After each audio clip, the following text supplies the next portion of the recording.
وذريته وإلى روح آبائنا وأمهاتنا ومشايخنا ومعلمنا وأجدادنا وجداتنا لهم الفاتحة. من الشيطان الرجيم. بسم الله الرحمن الرحيم. الحمد لله رب العالمين الرحمن الرحيم مالك يوم الدين إياك نعبد وإياك نستعين اهدنا الصراط المستقيم صراط الذين أنعمت عليهم غير المغضوب عليهم ولا الضالين آمين. بسم الله الرحمن الرحيم. السلام عليكم ورحمة الله وبركاته. أعوذ بالله من الشيطان الرجيم. بسم الله الرحمن الرحيم. الحمد لله حمدا يوافي نعمه ويكافئ مزيده نحمده على جميع نعمه العظيمة والمتواترة. اللهم صل وسلم على سيدنا محمد مفتاح باب رحمة الله وعلى آله وصحبه ومواله.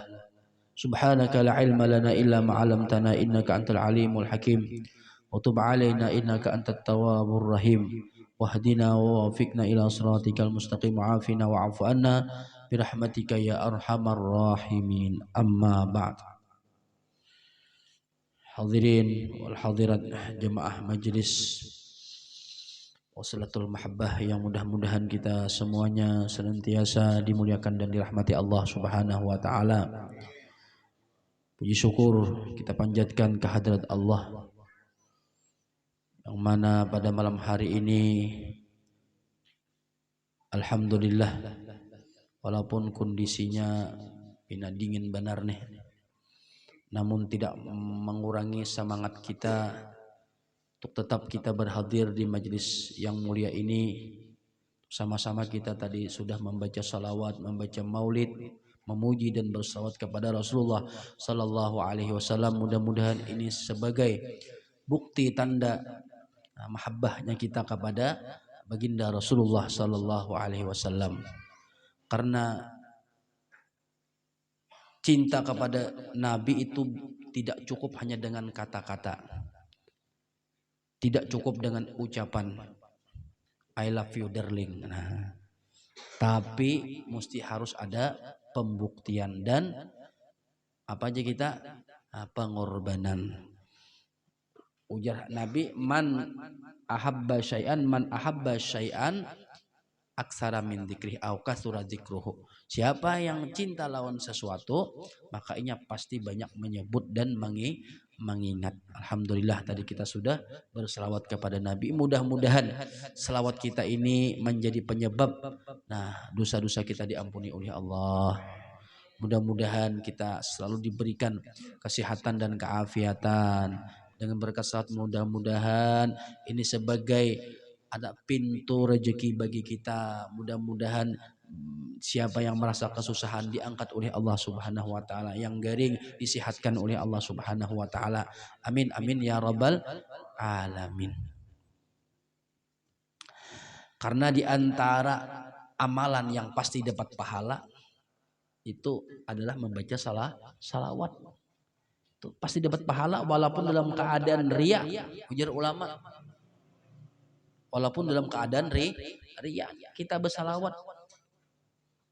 Karena dengan kita bersalawat pasti salawat kita itu dihadapkan disampaikan lawan Rasulullah.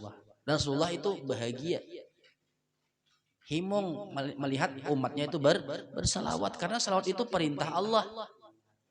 Nah, jadi kegembiraan Rasulullah inilah yang membuat kita dapat pahala. Walaupun ada campuran riya, peribahasanya toh. Amun kawan jangan riya dasar bujur-bujur. Karena apa? Melaksanakan perintah Allah. Karena memang kita artinya apa? Mengharap syafaat Rasulullah dengan banyak bersalawat. Ujar Nabi apa? Aqrabukum ilayya manzilatan yaumal qiyamah aktsarukum salatan alayya. Artinya orang yang paling parah kaina untuk mendapat syafaatku adalah orang yang paling banyak bersalawat.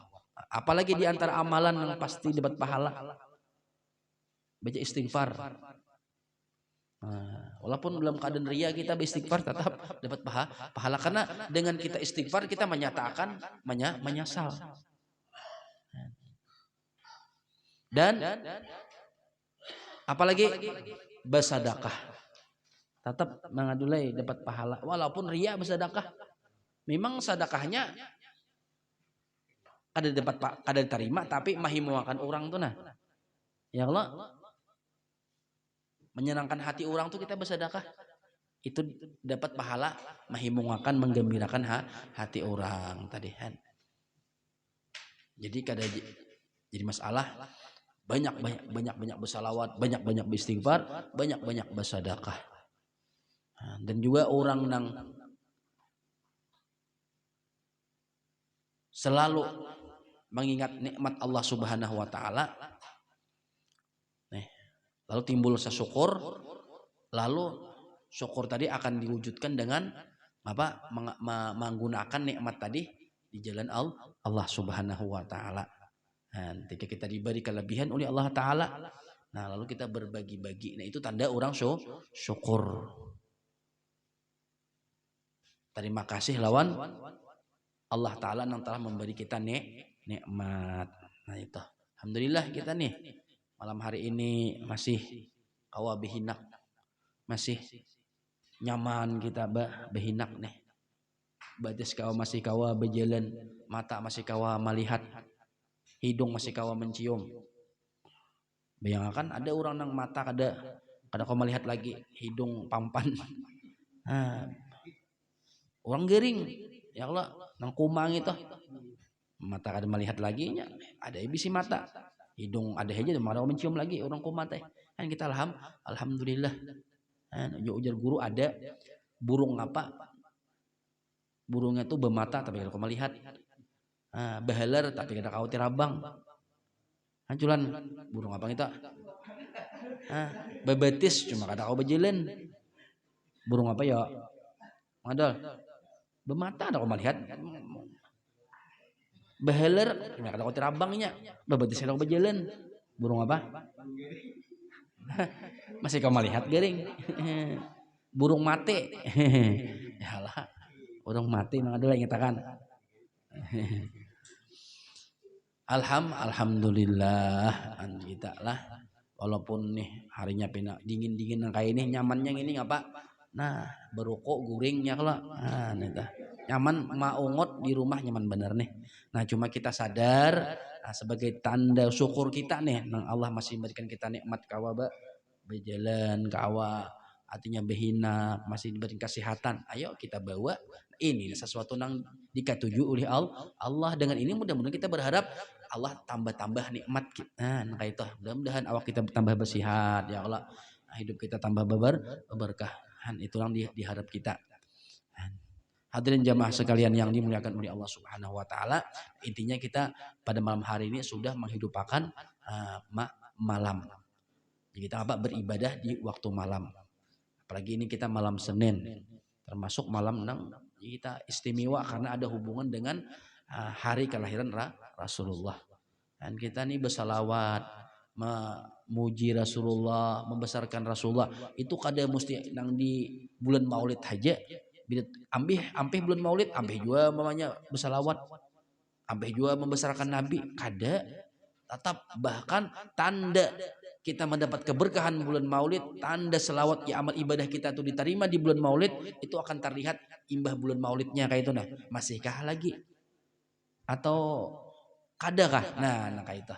Karena tanda terkabulnya suatu amal itu akan disertai dengan amal yang lain.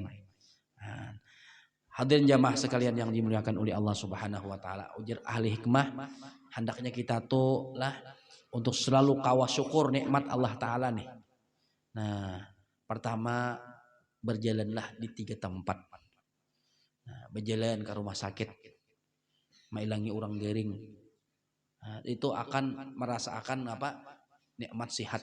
Kita akan selalu ingat nikmat sehat. Coba orang di rumah sakit toleh hati ada nang beimpos, ada nang oksigen, hungal-hungal aja kita mencari sahid sabuting hinak aja gen umaai. Hanjakanya ada berjual sahinak tuh 1 juta gini ditukar residen. Dan kita alhamdulillah behinak kada bertukaran. Alhamdulillah. Ada nang macam-macamnya kita lah, ada paru, ada ginjal macam-macam kita syukur alhamdulillah. Jadi bagus bila ada orang gering atau beilang ke rumah sakit tuh luar biasa. Jadi kita ngapa anunya nih menambah keimanan kita, menambah kesadaran kita hendak itu. Pada kau mailangi orang gering, merasa akan kayak pak orang gering gin, supaya kita mensyukuri nikmat sigar ini nah hendak itu. Cuma melihat orang gering tuh lebih berkesan lagi ya kalau kemudian berjalanlah kemana juga hendaklah kita berjalan ke Panjara sekali. Nah itu mengadulah ya Allah ini ada di polsek ini Panjara. Assalamualaikum apa nak bilang nak melihat orang yang di dalam. Jadi kita tak kurung inyak mai guring di situ, bakamih behira di situ, makan di situ. Di Panjara tuh kada ada nang istilahnya nang apa-apa. Nikmat kita nih aman bebas ya kalau nyaman ke situ kamari. Di Panjara tuh hendak ke pasar, hendak ngapa kada kawal lagi. Tuh nikmat. Kemudian juga kita hendaknya berjalan ke mana? Kadang-kadang ke kuburan. Namun gabau ini sana penabuk kubur sih din. Luar biasa tuh ngambil iktibarnya ya Allah. Ya gabau kayaknya aku kayaknya sini pang juga kayaknya tempatnya nah. Rancak nabukakan orang kayaknya satu saat kayaknya aku di antar orang ke kubur sini. Ya Allah. Kita hari ini kawa mandi seorangan nih. Kayaknya pasti kena dimandi orang kayaknya kita nih. Pasti. Ya Allah. Nyatanya tukang mandi. Dan kita wah ini kawa baju seorang. Kayaknya satu saat kita dikapani orang. Wah ini kita kawa sambahyang. Satu saat kita disambahyangkan orang. Nah jadi sambahyanglah sebelum disambahyangkan culanai. Jaga sambahyang 5 waktu. Bukan bila sudah balik ada kawal lagi kita sambahyang. Balik kau sujulan balik kau lah. Oh limpat sudah balik kau balik sudah.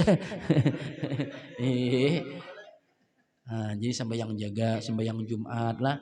Dan itulah bukti kita apa? Nah cinta lawan Rasulullah. Bukti kita dengan cinta beriman. Bukti kita tanda kita Islam itu selalu mengerjakan perintah-perintah Allah Subhanahu wa taala. Hadirin jamaah sekalian yang dimuliakan oleh Allah Subhanahu wa taala. Ustadz Darbi masih di jalan nah, mudah-mudahan bila sampai kita bila kada sampai bila koyuhan kita sampai di sini aja ya.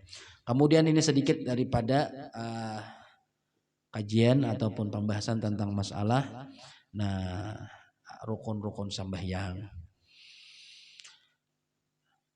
Di antara rukun sembahyang itu takbiratul ihram, yaitu mengata Allahu Akbar. Tatkala mengata hati kita meletakkan niat tadi, jadi Allahu Akbar disitulah niat kita mendak. Ngapa nang wajib di dalam niat itu 3 macam. Kasat, ta'arud, ta'yin. Aku sembahyang, fardu, sembahyang apa nang kita gawe?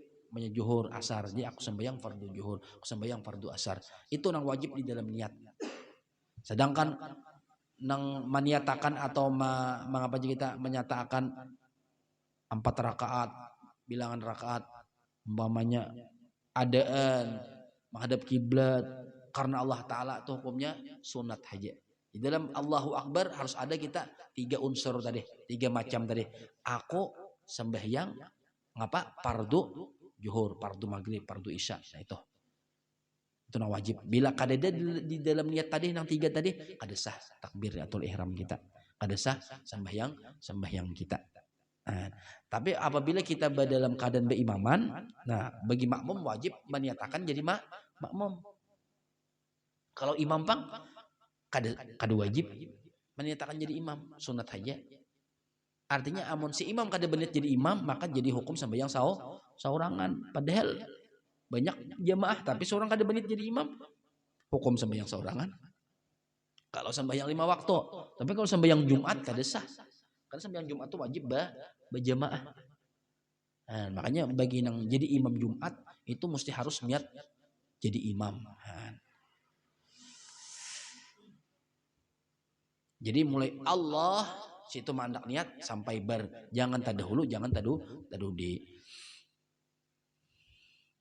Jelasnya kita meletakkan niat di perantaraan ketika kita mengatakan Allah alif Allah situ nah di alif Allah, dan akbar ra terakhir daripada akbar, Allahu akbar.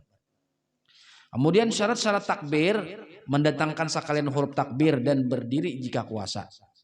Jadi waktu Allahu akbar itu mesti harus mengucap Allahu akbar.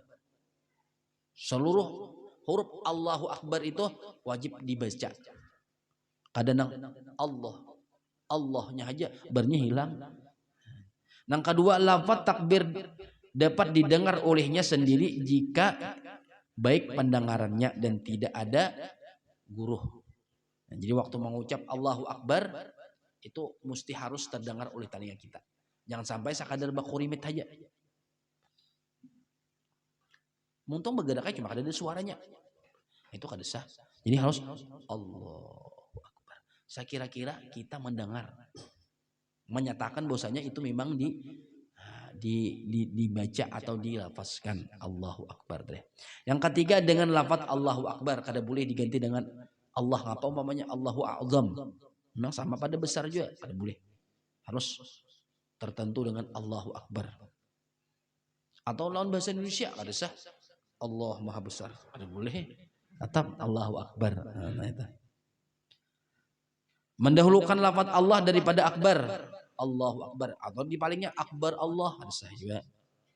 Yang kelima, dengan bahasa Arab bagi orang yang puasa. Nah, itu. Yang keenam, alif Allah dan ba akbar tidak dipanjangkan karena bisa merubah makna. Allahu Akbar, kada boleh Allahu Akbar namanya.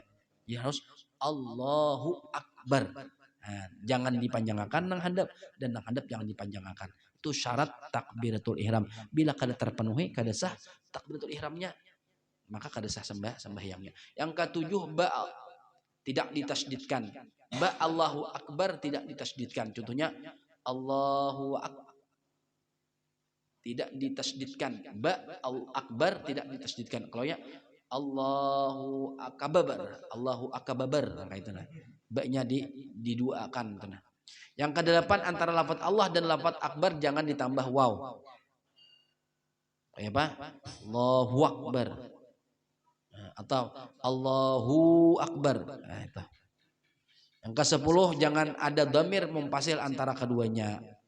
Ada Allahu, hu-nya bertambah. Yang ke-10, sebelum lafaz Allah tidak ditambah waw. Allahu Akbar. Jangan lama berhenti antara keduanya. Allah. Salang mahayal dulu berja. Nah. Yang ke-12, masuk waktu sembahyang dan waktu menghadap kiblat. Nah, jadi waktu Allahu Akbar sudah memang sampai waktunya atau di dalam waktu sembahyang tadi. Kalau Allahu Akbar 10 menit lagi atau 5 menit lagi sampai waktunya, ada sah kita. Karena sembahyang di luar waktu. Dan yang ke-13, mentakhirkan dari takbirat imam andai kata sembahyang berjamaah. Kalau makmum berdahulu Allahu Akbar, imam belum lagi, kada sah. Takbiratul ihram kada sah. Nah, kalau beimbai lawan imam makruh. Nah, kalau berdahulu pada imam kada sah. Yang bagusnya itu apa? Tadudi daripada imam. Itulah penjelasan takbiratul ihram ya kita. Nah, Allahu Akbar maknanya Allah yang maha besar. Secara apa aja kita batin kita waktu Allahu Akbar, nah kita merasa Allah lah nang maha besar, Allah lah nang dibesarkan. Selain Allah itu biasa-biasa saja. Ketika kita mengucap Allahu Akbar, nyatakan di hati kita, di perasaan kita bahwa Allah lah yang patut untuk dibesarkan. Supaya agar apa? Hati kita, jiwa kita, nih, diri kita nih menghadap orang yang maha besar dan melupakan selain daripada Allah. Supaya yang lain daripada Allah itu dianggap kecil aja. Kada ada ngapa-ngapanya. Nah, di situ kaina akan timbul rasa ta'zim, rasa besar di hadapan Allah, dan akan timbul khusyuk di dalam sembahyang. Ketika kita belum bisa membesarkan Allah, Nah, sulit untuk supaya hati ini selalu ingat lawan Allah nih.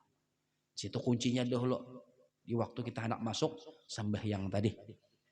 Seolah-olah kita di hadapan orang yang maha besar. Ya Allah, orang yang memiliki alam semesta ini.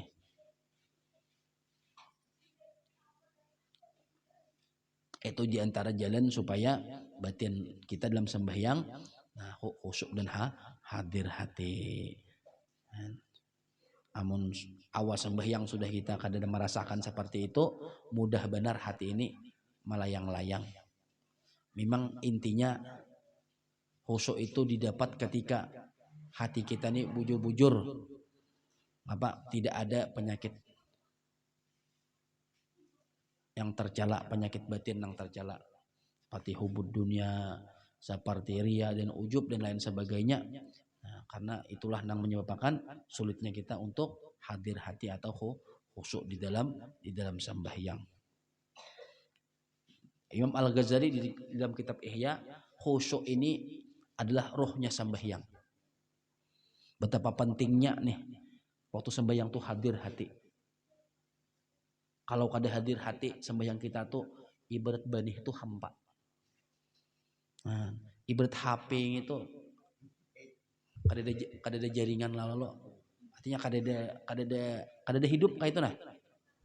Untung amun kada ada jaringan masih hidup ya, kalau HP-nya kada mati lalu enak itu. Siapa nama masih HP mati. Enak kayak itu juga. Artinya ketika kita sembahyang tidak disertai dengan hadir hati dan ingat lawan Allah, nah itu seolah-olah kita itu kita menghadiahkan seseorang yang tanpa roh, alias mayat kayak itu. Jadi untuk supaya hadir hati, supaya hati ini selalu ingat, memang khusyuk itu ada tiga macam. Ada khusyuk orang awam, ada khusyuk orang khas, ada khusyuk orang khawasul khawas. Khusyuk orang awam nih, ini barang kita kawa. Ketika kita mengucap Allahu Akbar, hadir hati bahwasanya kita ini dalam sembahyang. Kita ini di dalam sembahyang. Ketika kita ini dalam keadaan menghadap Allah Subhanahu wa taala. Saat ini kita di hadapan Allah. Sadar kayak itu kita. Kemudian hati tadi selalu hadir, kada memikirkan yang lain selain gawian sembahyang. Makanya ulama memberikan tahapan minimalnya ketika kita membaca sesuatu, hendaklah hati juga kita kaitakan, kita kuntakakan. Artinya hati itu mudah kayak mengiringi Bismillahirrahmanirrahim, dimuntung Bismillah juga di dalam hati kita. Kan di dalam sembahyang itu kita kada lepas daripada bacaan. Itu barang dahulu untuk melatih hati ini supaya hadir. Alhamdulillahirabbil alamin. Dalam hati alhamdulillah juga. Ar-Rahmanir-Rahim. Dalam hati Ar-Rahmanir-Rahim juga. Kalau kita kayak itu, kada akan masuk macam-macam nih ke dalam hati kita, karena hati kita sibuk dengan mengingat bacaan tadi. Waktu rukuk kita ingat, kita rukuk nih, dan ketika kita mengucap Subhanallah azim, dalam hati Subhanallah azim juga. Walaupun kada tahu maknanya, dan inilah rata-rata kita orang awam, kada kaum menghadirkan makna daripada bacaan toh. Tapi minimalnya kita mengiringi barang. Itu tahapan pertama dahulu. Kalau memang kita ada kemampuan memahami makna bacaan tuh hebat lagi tuh, karena akan lebih terasa lagi kesannya ketika kita Alhamdulillahirabbil alamin. Di situ kan pernyataan bahwa kita bersyukur lawan Tuhan semesta alam. Ar-Rahmanir-Rahim, situ kita memuji Allah yang Maha Pengasih dan Maha Penyayang. Kita ingat kayak apa kasih sayang Allah Ta'ala kita. Ayo hari-hari kita nih selalu kawang nabihina, itu kasih sayang Allah Ta'ala. Detak jantung selalu bergerak, itu bentuk daripada kasih sayang Allah Ta'ala. Sedetik pun Allah Ta'ala itu kada lupa lawan kita. Malik Yaumiddin, bahwa kita kaina berhadapan dengan raja nang menguasai di hari pembalasan. Di situ timbul takutan kita. Maknanya nih, Ar-Rahmanir Rahim harap, Malik Yaumiddin takut. Busiah kaina waktu berhadapan dengan nang maraja di hari pembalasan, busiah kaina nih dihadapakan dengan masalah-masalah nang memberitakan kita. Ayo, situ kita rasa takut. Nah, iya karena abudu, nah situ pulang kita berdoa memohon untuk supaya minta pertolongan lawan Allah. Macam-macam lagi nak. Jadi khusyuk itu penting benar dalam sembahyang. Kemudian kita mesti harus ada upaya-upaya untuk apa kita menuju kepada kekhusyuan tadi. Ilmunya dahulu toh. Ya Allah, cuma tak lepas juga daripada apa kita nih praktik kita di dalam keseharian. Nah, itu. Di antaranya untuk supaya khusyuk hati tadi, bersihkan hati dari sifat-sifat yang tercela, jaga parut daripada memakan yang haram dan yang syubhat. Insya Allah mudah untuk bisa hadir hati dalam sembahyang. Berarti selama ini kita kada hadir hati, ada kawa khusyuk, berarti bermasalah hati kita. Luar biasa. Nah, itu. Banyak ujar guru ada orang berimaman berjamaah nih. Namun layau imamnya nih kada ingat lagi. Nah, jemaah berlima. Assalamualaikum warahmatullah, assalamualaikum warahmatullah. Jadi ujar imam ini pernah ragu-ragu juga. Kayak apa makmum? Pas aja kah? Ada si ikong yang menjawab. Nah, berarti kada juga ya Allah, mahayal juga nih. Ada si ikong. Mamai ujar si ikong. Kayaknya sampai ini kurang. Kenapa jadi imam jadi kurang? Biasanya ujar si makmum, mulai aku Allahu Akbar tuh aku di situ artinya mengatakan nih, belingai, betul bertanam, betul mengatam, betul menggumba, ya Allah, memeruntuk, menjemur, memabrik, memasak. Salam toh. Ada yang ini hanya renang ingkas menggumba, hanya ingkas nang maruntuk, salam sudah berarti sampai kurang. Kayak itu patokannya. Artinya apa? Setiap sembahyang kada dah hadir hati. Nah, itu artinya sangat disayangkan. Jadi mudah-mudahan ada manfaatnya. Kurang lebih setengah jam sudah. Mudah-mudahan artinya Allah Subhanahu wa taala memberikan kita taufik dan hidayah untuk bisa menjaga sembahyang kita lah, kemudian memperhatikan ibadah sembahyang kita dan munkawa. Nah, kita perbaiki karena apa? Ketika kita bujur-bujur menjaga sembahyang kita, Allah akan menjaga hidup kita. Orang yang perhatian dengan sembahyang, maka Allah pun perhatian dengan kehidupan kita. Siapa yang artinya berusaha untuk memperbaiki sembahyang, itulah awal yang akan memperbaiki hidupnya. Wallahu taala a'lam bishawab. Karena sembahyang kita adalah cerminan hidup kita. Nah, itulah yang dapat disampaikan. Mudah-mudahan ada manfaatnya. Al-Fatihah. Bismillahirrahmanirrahim. Iyyaka na'budu wa iyyaka nasta'in. Shiratal mustaqim. Shiratal ladzina an'amta 'alaihim ghairil maghdubi 'alaihim waladdallin. Bismillahirrahmanirrahim. Alhamdulillah. Allahumma shalli wa sallim ala sayyidina Muhammadin wa ala alihi washabbihi ajma'in. Allahumma inna nas'aluka ilman nafi'a wa rizqan thayyiban wa 'amalan mutaqabbala. Rabbana ظلمنا أنفسنا وإن لم تغفر لنا وترحمنا لنكونن من الخاسرين يا مولانا يا مجيب يا حاضرنا يا متوسل إليك يا الله بالحبيب اللهم اصرف عنا مصائب الدنيا والدين اللهم اهلك اليهود والكفرة والمشركين اللهم انصر إخواننا المجاهدين في فلسطين يا الله يا الله يا رحمن يا رحيم ربنا تقبل منا إنك أنت السميع العليم وتب علينا إنك أنت التواب الرحيم صلى الله عليه وسلم محمد الحمد لله رب العالمين.